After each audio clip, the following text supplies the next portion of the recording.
Sit on your bed one day and ask yourself, what remarkably stupid things am I doing on a regular basis to absolutely screw up my life?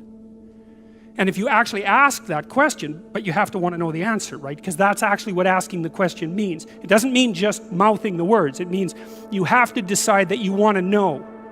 You'll figure that's out so fast it'll make your hair curl. There's no better pathway to self-realization and the ennoblement of being than to posit the highest good that you can conceive of and commit yourself to it. And then you might also ask yourself, and this is definitely worth asking, is do you really have anything better to do? And if you don't, well, why would you do anything else? If you orient yourself properly and then pay attention to what you do every day, that works. And I actually think that that's in accordance with what we have come to understand about human perception, because what happens is that the world shifts itself around your aim, because you're a creature that has an aim. You have to have an aim in order to do something. You're an aiming creature. You look at a point and you move towards it. It's built right into you. And so you have an aim. Well, let's say your aim is the highest possible aim. Well then, so that sets up the world around you.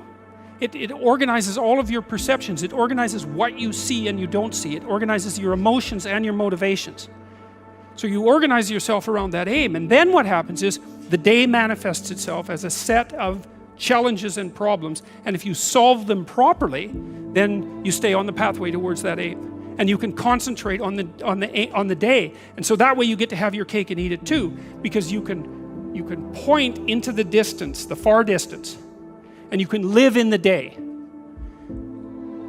And it seems to me that that makes every moment of the day supercharged with meaning. That's how, because if everything that you're doing every day is related to the highest possible aim that you can conceptualize, well, that's the very definition of the meaning that would sustain you in your life. Well, and then the issue is, well, back to Noah. Well, all hell's about to break loose and chaos is coming. It's like when that's happening in your life, you might want to be doing something that you regard as truly worthwhile, because that's what will keep you afloat when everything is flooded. And you don't want to wait until the flood comes to start doing that, because if your ark's half built and you don't know how to captain it, the probability is very high that you'll drown. Ask and it shall be given you, seek and ye shall find, knock and it shall be opened unto you. For everyone that asketh receiveth, and he that seeketh findeth, and to him that knocketh it shall be opened. That sounded pretty optimistic again. But again, I think it's a description of the structure of existential reality, and by which I mean, when I'm in my clinical practice and I observe, and this is also the case with my students, is, let's say people's lives aren't what they would like them to be, and so then you ask why. Well, forget about tragedy and catastrophe, because that's self-evident and we're not going to discuss that. Although the degree to which you bring about your own tragedy is always indeterminate. But I would never say that every terrible thing that is visited on a person is something they deserved. I think that that's a very dangerous presupposition, especially because everyone gets sick and everyone dies.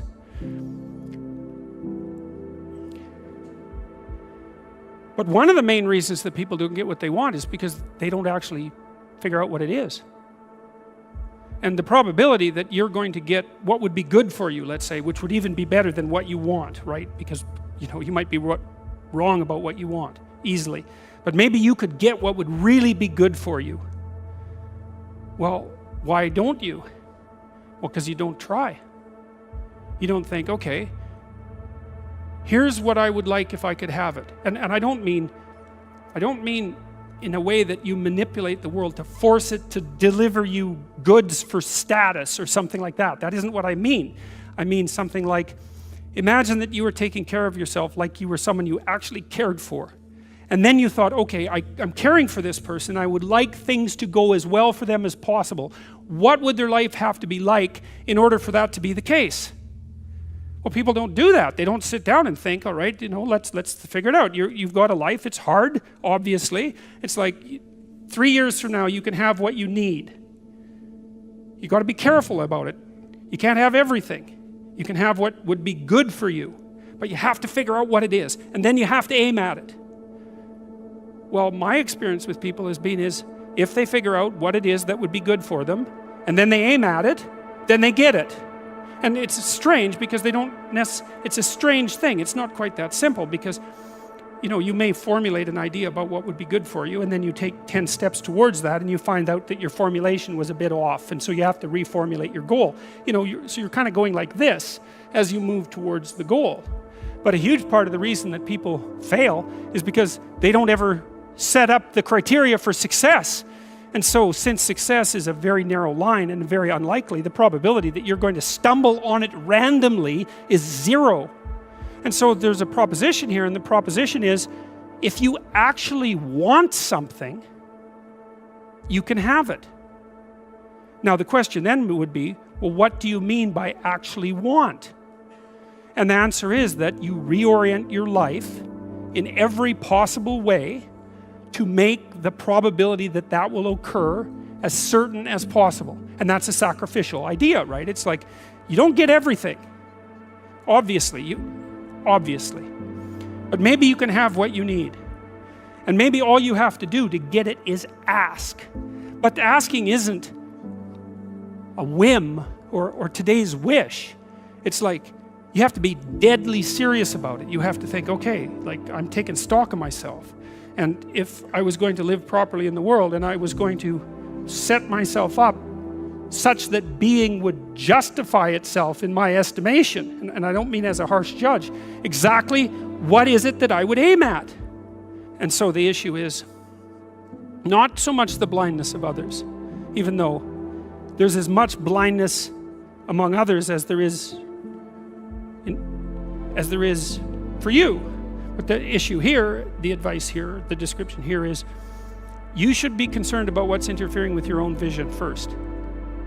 And you should leave other people the hell alone in relationship to that.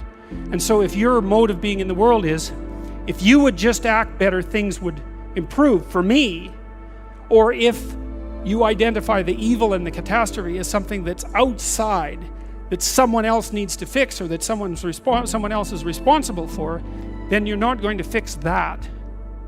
And you're going to remain blind to the things that you're doing and not doing that make things not go well. And so it's just better to think, all right, I'm probably blind in many, many ways. And maybe there are some ways that I could rectify that, because it's highly probable that you're blind in all sorts of ways.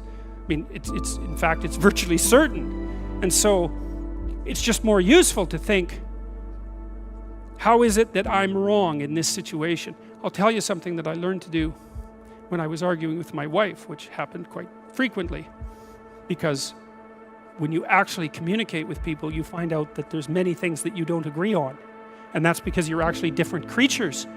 And so if you're actually going to have a truthful conversation, then you're going to find out that you don't see things the same way, and then you can either pretend that that's not the case and gloss over it and then end up in a 30-year silent war, or you can have the damn fight when you need to have it and see if you can straighten it out.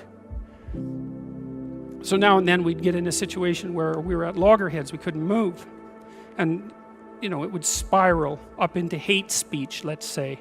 Because, yeah, everyone laughs because they know they manifest plenty of hate speech towards those they love. So one of the things we learned to do was, when we hit an impasse, was to separate and to go our own ways and to go sit and think, okay, look, we're at this unpleasant situation. We can't figure out how to move forward. I'd always think, of course it's her fault. Obviously it's her fault. At least 95%. But maybe there was something I did that contributed like 5% to it. If you do what it is that you're called upon to do, which is to lift your eyes up above the mundane, daily, selfish, impulsive issues that might beset you, and attempt to enter into a contractual relationship with that which you might hold in the highest regard, whatever that might be, to aim high and to make that important above all else in your life, that fortifies you against the vicissitudes of existence like nothing else can. And I truly believe that that's the most practical